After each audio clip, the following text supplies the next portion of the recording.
Powerhouse 78 up in this thing. You heard me? Powerhouse.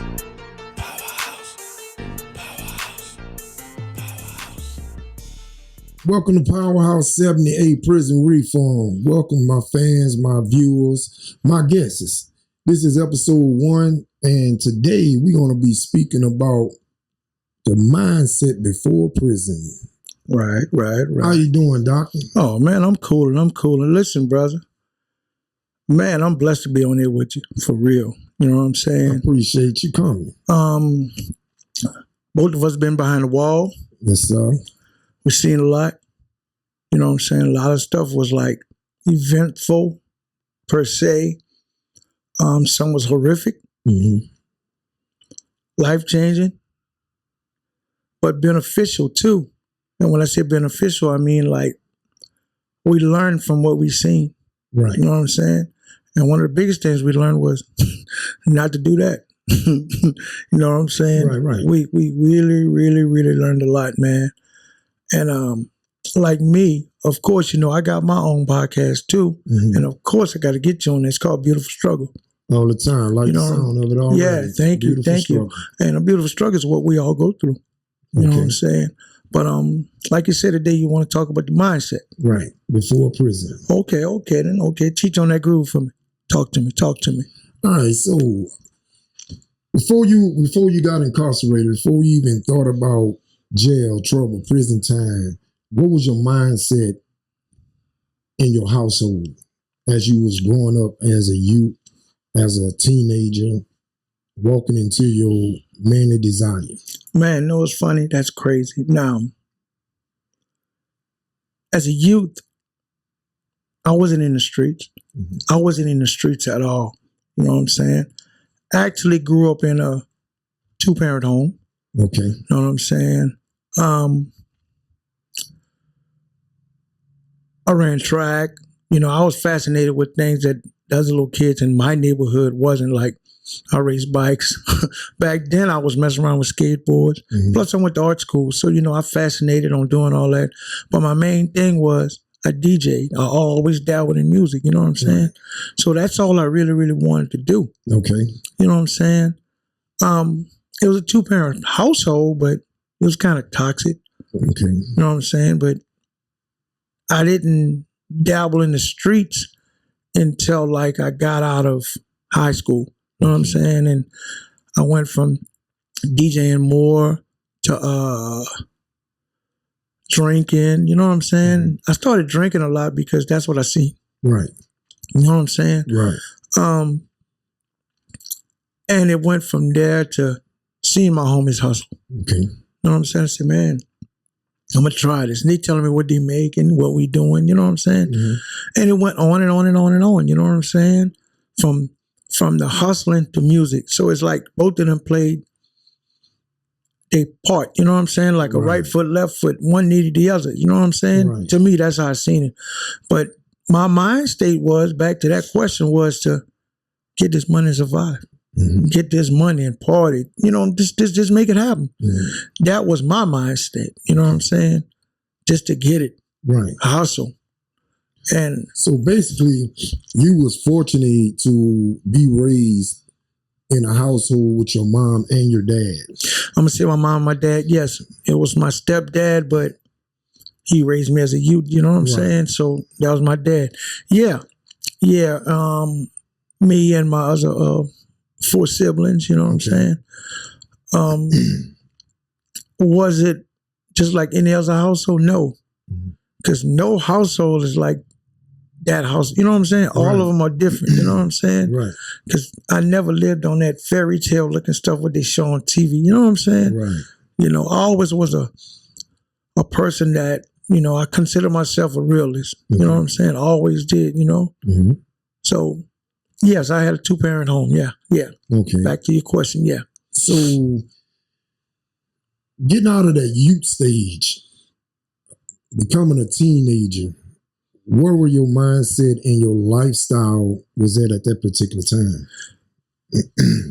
From the youth to the teenage, I started playing sports. You know what I'm saying? I love running track. So that's what I did. Like when I got to high school, I ran track. I, did my thing. And plus, at 16 years old, I really started DJing a lot. Right. So that's all I really, really did. So music was your thing.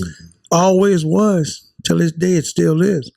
So like I said, that hustle part, running the streets, I didn't deal with that till I was like, 19 years old. Okay. You know what I'm saying? But I hear stories of brothers saying, like, I jumped off the porch at 16. I didn't. Mm-hmm. I'm not going to lie. You know what I'm saying? Right. And, I got out the mud. Yes, I did get out the mud. But did I have to get out the mud? Mm-hmm. No. It's something that you chose to do. Yeah. So I consider myself a captive of my circumstances. Okay. You feel me? Yes. So basically saying captive of my circumstances, to me, I feel that I created my circumstances, so I got caught in them. Okay. You feel me? Right. Okay. So what led you off into criminal acts? Doing what I seen. They got a lot of dudes get off into criminal acts because they feel they had no other way. Okay. I had other ways because I was still partaking in my other ways. Right. You know what I'm saying? I was still doing my other ways because I worked. You know what I'm saying? Mm-hmm. But it's the fact that I seen what was going on in my surroundings, seen how quick I can get it. I had access to it, and I did it. So through your eyesight, you see you going forward, but in your mind, you feel like you're going backwards. No, I never felt like I was going backwards. Never. Let me say it again. Okay.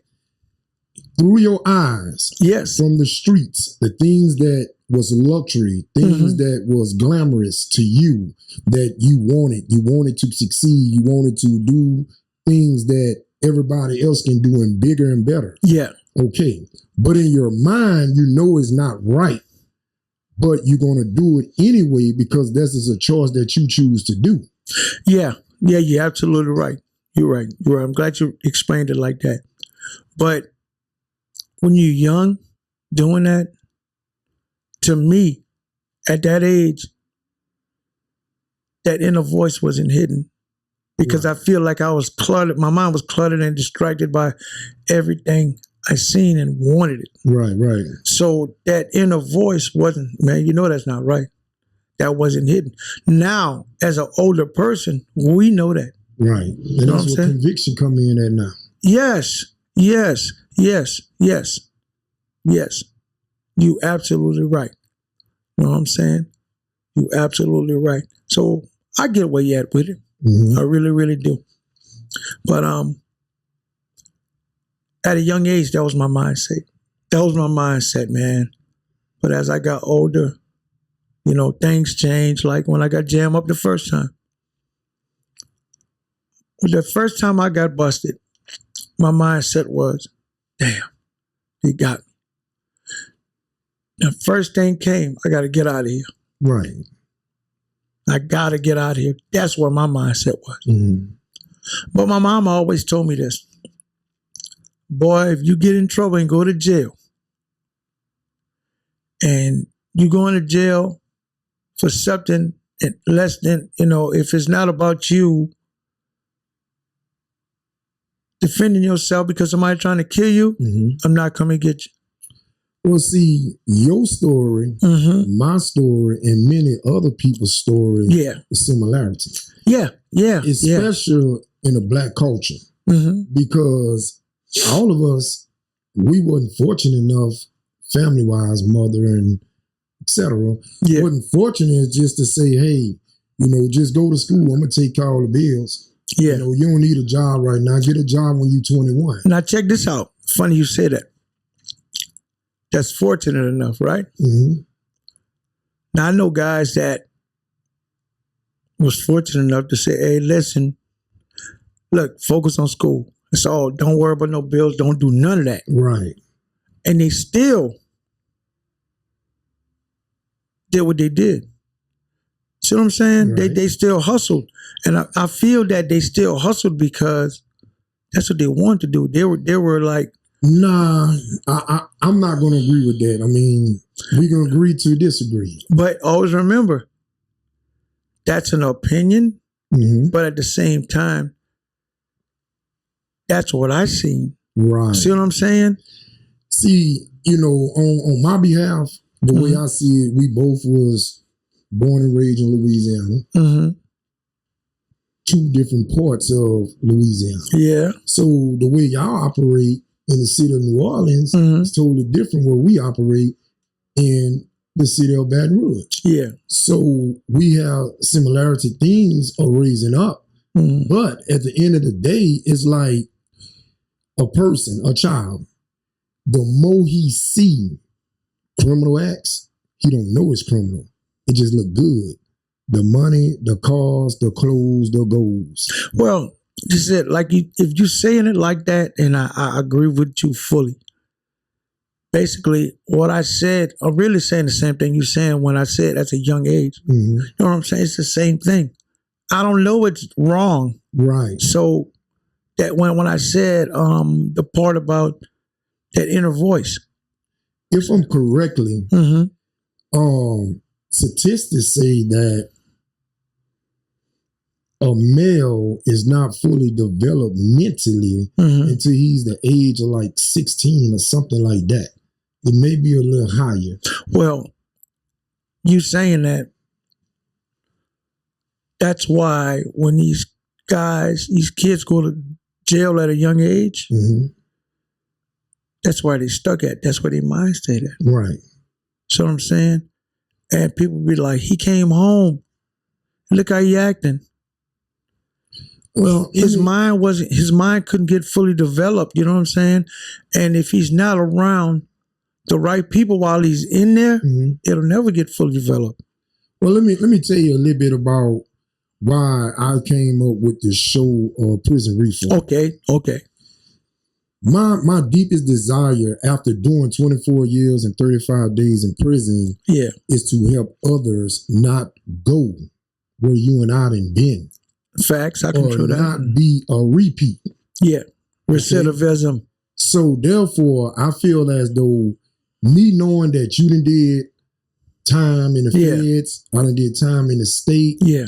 They say two heads is better than one. Yes. You know? Yes. Yes. So I felt like, you know, throughout my journey, I'm writing scripts. I'm doing everything I need to do to be focused on coming home and getting this TV show up and going, because we need to like talk to the world, talk to Yeah. the communities. Mhm. You know, the world is corrupted right now. Yeah. You know, and it's going to get worse. Mhm. But if we can reach one, as we say, I always feel that way, man. If I could reach one, they can have 1,000 of them out there. exactly.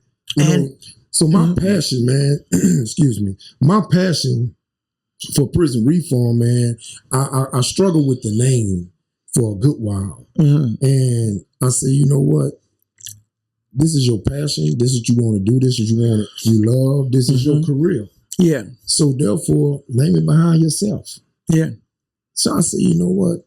That's what I'm going to do. And that's why I named it Powerhouse 78. Makes sense. Makes sense. Makes sense. Makes sense. Because I'm a strong man. Even though my last name is not spelled with an ER, it's ELL, it still hold weight. Yeah. And if I can do, and you can do a whole bunch of time in prison and never crack being a fold, Yeah. man, that's power. Yeah. That's strength. You know what I'm saying? Yeah. And I say, you know what? Somebody who watching my show, that's watching you and I, that hearing what we're saying, they know somebody that they can look at this here. Hey. I need you to see this. I need you to hear this here. Yes. So funny you say that. So I think like my second episode of Beautiful Struggle, Mm-hmm. you know what I'm saying? I want y'all to go watch and subscribe, you know, Beautiful Struggle, Underground Media. So And repeat that one more time for them. Beautiful Struggle. That's my podcast, Beautiful Struggle, baby. It's on YouTube. I want y'all to look at it, subscribe, please, support. And that's on the Underground Medias, right? Underground Media. Okay. So my cousin called me after she watched a couple of them. And she said, I got to tap in with this. I got to sit down and talk to you. And I said, why? What's wrong? She said, I'm proud of you, Vince. So everything you done been through, I'm proud of you. And years ago, my cousin was a truant officer at Dutchtown High School in Ascension Parish. So she ended up working at the alternative school. Okay. Helping the, the at-risk kids. So she used to ask me to come talk to him. And it was a blessing to do that. Right. You know what I'm saying? And I'm going to be real with you. This wasn't my thing to do when I came home. But God led me that way. You feel me? Right. So as I talked to him, I told him my story.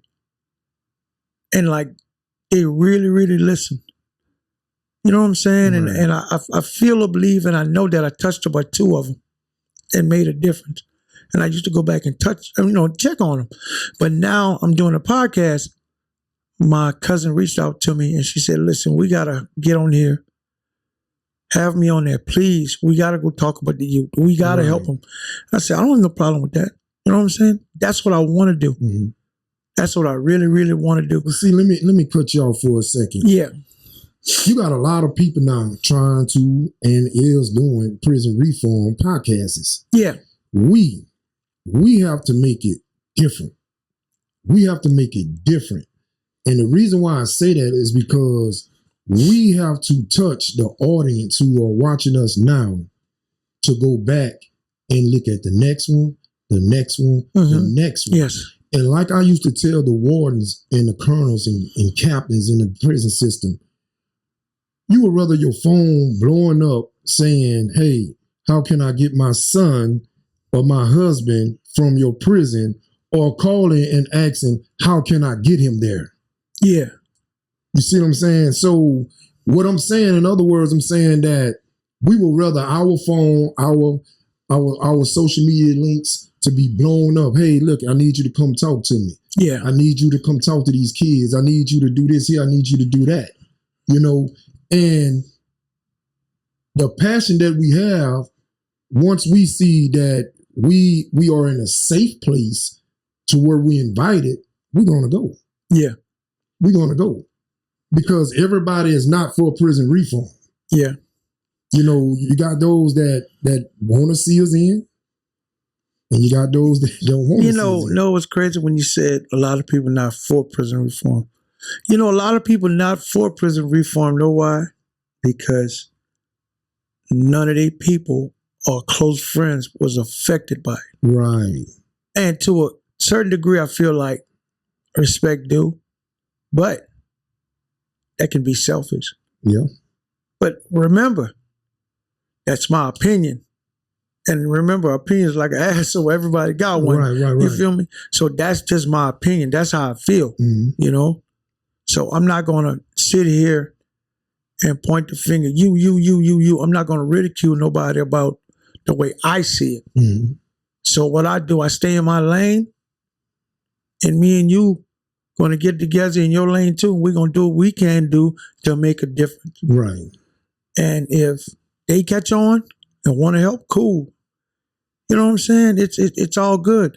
And I feel like in this world, as long as we make a difference, you know what I'm saying, to somebody's life, our own life, I feel like we're doing right.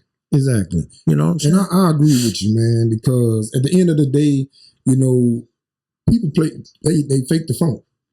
They sit in your face and they laugh and smile with you and they agree with you.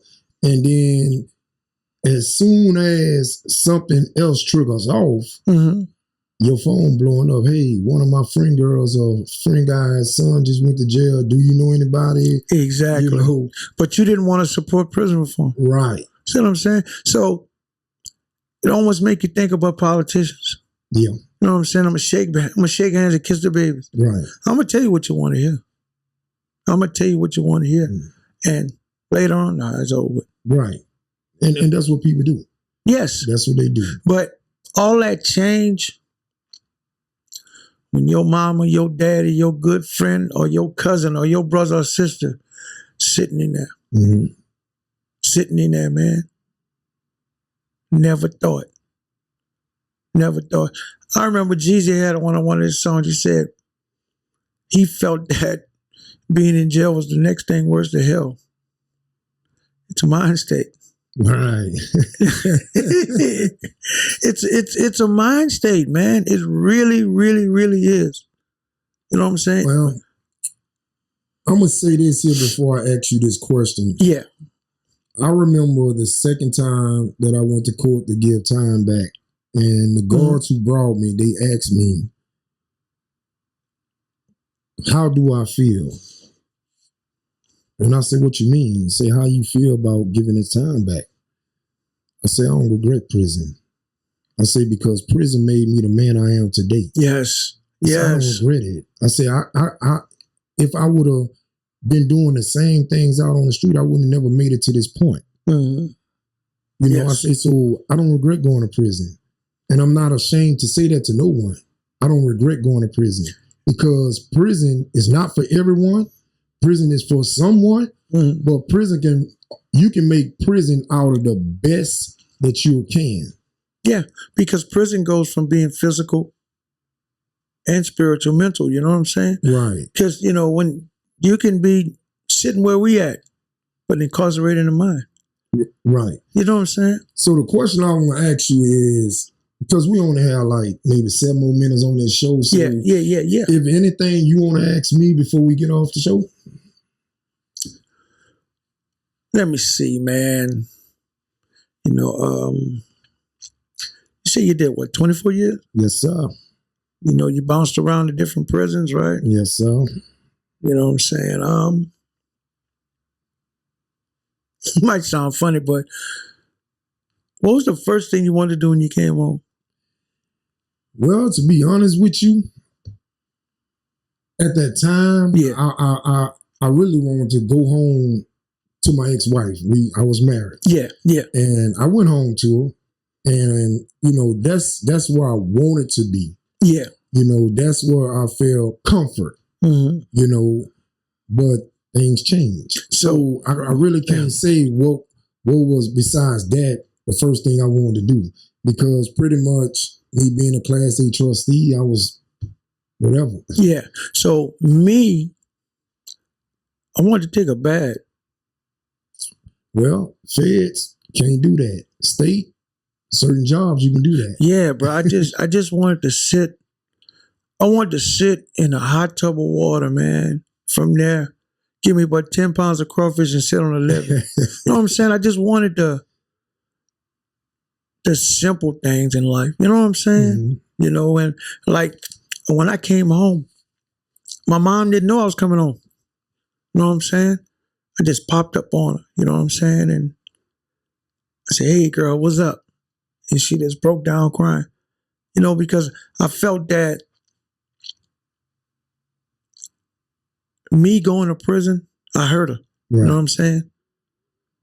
And I always told her when I used to call home, listen, you didn't do wrong. You didn't fall short with me. Mm-hmm.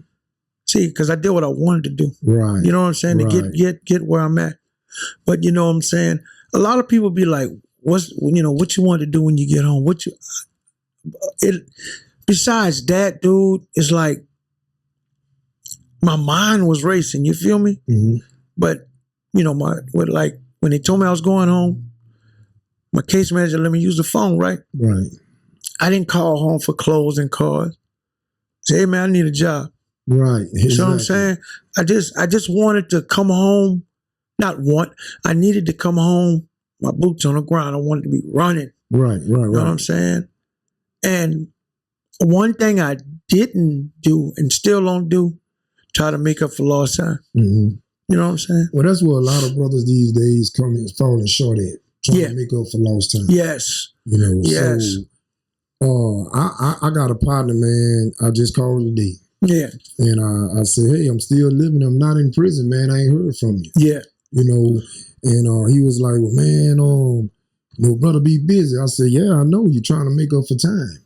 You know, and he just laughed. You know what I mean? And I did 24, he did 25.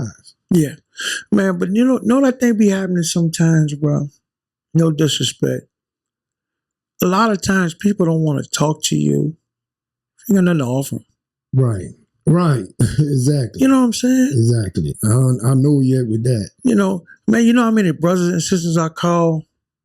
Yeah, I just call to check and see how you doing. You know what I'm saying? Just want to see how you doing. Oh, I thought you wanted something. I said, nah, I don't want nothing. I'm good.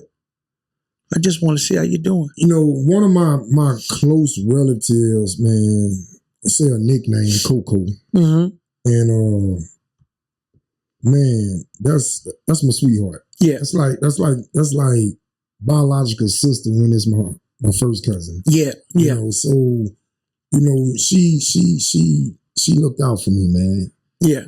When I come home, she looked out. She showed me the love. She surprised me with gifts. You know, she sprinkled me with love and spiritual wisdom, guidance. You know what I mean? Yeah.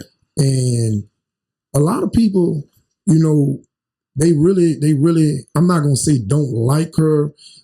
They're not gonna be around her too long because she's open-minded, she's very outspoken, but she's not disrespectful. Well, I feel like a lot of people don't like being around people like that because they gonna say what they mean what they say, Right. and speak the truth. You know, and I'm not gonna sugarcoat it like we had the perfect relationship. Yeah. You know what I'm saying? Now we did before I went to jail. Let me put it that way. When I went to prison, we did. Yeah. But, you know, through the roller coasters in prison, you know, we bumped heads a few times. But when I came home, she was like, cuz, man, we need to get back to what we was. Yeah. Yeah. You know, she cried out to me. You know what I mean? And I'm like, cuz, you got that. That's a beautiful thing. You got that. So whatever is the past, we'll leave it in the past. Right. That's what's up. Exactly. That's what's up. And, you know, the past is like, when you move on from the past, I feel like that's a scar. Mm-hmm. So in the process of getting the scar, that means it's healing. Right. Leave it alone. Why are you going to pick that scar? It'll never heal if you keep picking it. It'll never heal. You know? Yeah.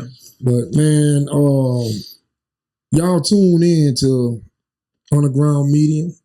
Mr. Doc Hill, give him that network again. Oh, yeah, man. You know what I'm saying? It's Underground Media. Underground Media. At the same time, I need y'all to tune into this Powerhouse thing. Powerhouse 78. Powerhouse 78 in this thing, man. All the time, You know what I'm heard me? saying? You know. So I just want to give a few shots out to Doc family. You know, they support with him.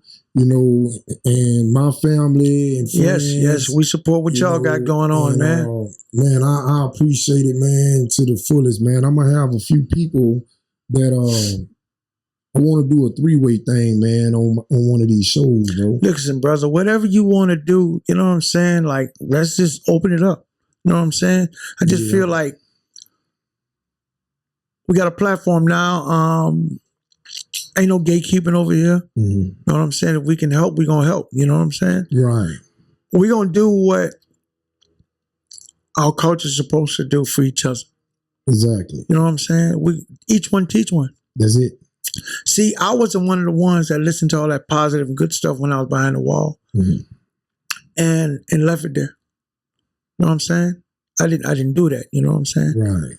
I just had to live this. This is what I live. You know what I'm saying? Right. And this beautiful struggle thing been with me since 2004, 2005. You know what I'm saying? Okay. And another thing that stuck to me was stay focused, and that's one of my clothing brand right now. You know what I'm saying? Right. And the merch about to go up too. You know what I'm saying? And the stay focused came to me from my little nephew, Lil Leo. Rest his soul. He died in 2010 on Claiborne. You know what I'm saying? He got gunned now. He had court the day before that. You know what I'm saying? And he put on one of his tweets. Okay. You know, whatever I go through in life, I need everybody, and also me. I'm gonna stay focused on what really matters. Well, send me that link, man, and I can get my viewers, followers, and everybody to check you out, man. Yeah. Send me that link, and I'll post it up for you. So what happens now, right now, by me just starting this little merch line, a lot of times I just been doing hand to hand, like I'll post it. You know what I'm saying? Because what's happening with everything I got going on right now, I'm really finding my way doing it. You know what I'm saying? Because everybody want to help, until it's time. Right. So I'm really doing a lot of stuff on my own. You know what I'm saying? Just me and my Gotcha. wife. You know what I'm saying? I got my guy Ryan with me. You know what I'm saying? Okay. 100, man. You know what I'm Shouts out saying? to Ryan. Oh, yeah. All the time. Yeah, but like I said, man, it was a pleasure being on this show with you. And we got many more to do. All the time. Powerhouse. 78. Yeah. Peace. DJ Dog, baby. All the Peace. time. Y'all be good. Powerhouse. Powerhouse. Powerhouse. Powerhouse. Powerhouse. Powerhouse. Powerhouse 78 up in this thing. You heard Smith.